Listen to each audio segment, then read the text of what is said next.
There's more things that I could say about each of the people that I spoke. One just occurred to me when Bob was talking. And I know the office knows this story, but some of us remember when the home got its first computer, one computer, which was put in the corner and shared by 3 or 4 local office sites because nobody needed one that much. And it was plenty just to have a little bit of access each day. I don't remember for sure when we got the second one, but I remember when I didn't know anything about computers, and I knew that I needed to know something more. And I remember going to Bob and asking if I could get one.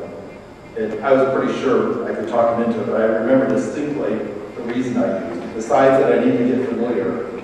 Judy Feller used to do my typing. That was back when you wrote things and then other people typed them. And occasionally I'd come around out of my office. I mean, I come out of my office for often, but I remember coming out of my office and she'd be sitting at her desk and 2 of the other ladies would be behind trying to read through what it said, just like a typer. And so I told Bob I could help Judy a lot. He let me get a computer and I could just type it and she could read everything that I was putting down there. Those were definitely the old days. Lots of stories that I think we'll pass those ones. I think we'll move on to share later. Flitter shared our first resident was Harold Miller on that same day, October 1st, in 1971. Marlene Moser moved in, I think, in the afternoon. I don't know if anybody remembers that for sure. Probably Bob and Vi could tell us that. But we asked her sister, Sharon Kelson, if she would come and share some of the memories from that day. When I talked to Sharon a little bit, I think it was when I called her later, she said, we're having trouble remembering some of the pieces. Really, how did you forget? And I thought, that was 40 years ago. What do you remember from 40 years ago? It's like, I understood a little bit better. You might have to do a little bit of digging to come up with the memories from things that happened 40 years ago. But we're going to have Sharon share some of what happened with their family when Marlene came.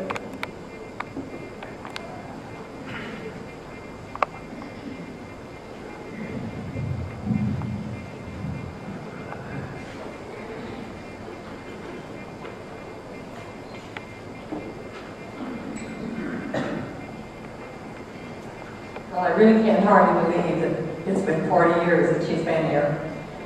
But my mother was 50 years old, and she thought, well, at this time she was about done raising her family, and then here comes along Marlene. And so in 20 years, they took care of her and done well with her. But they were finally to the point where they needed to put her somewhere. So we went looking, and Mother said, no.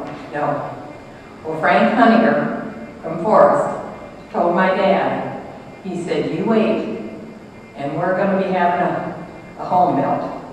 And then they started the home here in Norton. And so Dad was very excited about that. And when he came for his interview, he came in and he came home very sad, for they had rejected her because she was an ambulatory. She was in a wheelchair, and they said the license did not permit that she could come in. He accepted it, but it was very hard, and so Frank came over and he says, how'd you do, Walter? He said, well, they rejected her. He said, we built that home for her. So he come down, and they worked on the license, and they said, okay, she can come in. So we brought her down. Of course, Mother, she just didn't know about this. So she stayed with her most of the day. And we came in the evening to get Mother, but she had already said when she left that in the morning, she said, I'm going to take her down, but I'll bring her home tonight. And so when we got there to get her, it was quiet, and she just didn't know about leaving Marlene there. But Vi Funk was there, and she got out her auto harp, and she started playing that auto harp and singing, and it was so peaceful, so loving. Just Mom knew that that's where Marlene should be. She just knew that. So she could go home, and she could put Marlene in that home. That was going to be Marlene's home. And so eventually they brought down her swing, or that was her pastime, her precious swing, where she would swing high. And my brother-in-law, Rich Walters, up there, and she swang until it got too dangerous that we prayed she'd get somebody, so that had to be taken down. But it has been really wonderful and loving home for her, and we know now that this is where she was supposed to be. We're very, very thankful for it. And we know that Marlene's very, very thankful because she can sure have a wonderful laugh, and we'll never forget that. So thank you for everybody for what they've done for her, and it's been really precious and loving to have her here. Thank you.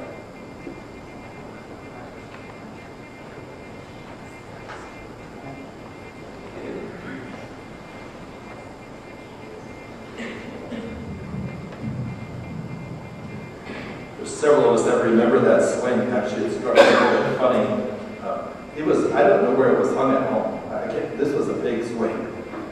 So when they brought it, it was welded to the ceiling joist, and then brought down through the ceiling tile. There were these two hooks in the whole activity room that hung down.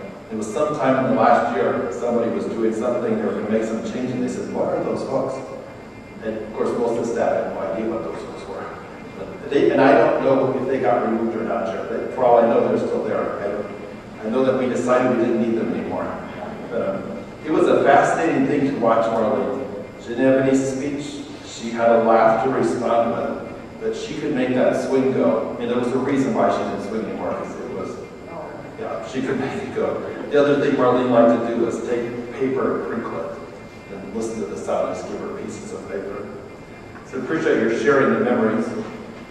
So things have changed in more ways than what we could ever list. There aren't very many of us, there aren't very many who still remember from the first day until today. But as I was putting together the thoughts for this evening, think about the things that haven't changed.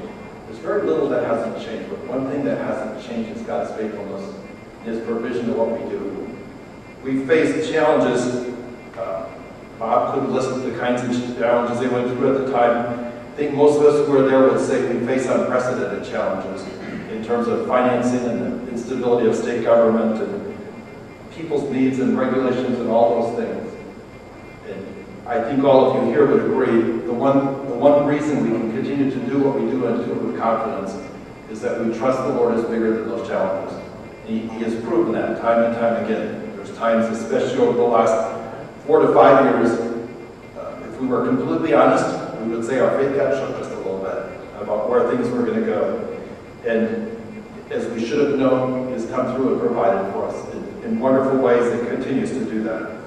So we're thankful for that. I asked someone to put together a video. It's just random pictures from over the last 40 years. I want to apologize for some of the quality of them. Remember, these were taken by cameras that were 40 years old. And then those pictures have been laying around for 40 years. And so the clarity of it is not great in all of them. We'd like to just share with it some of those pictures.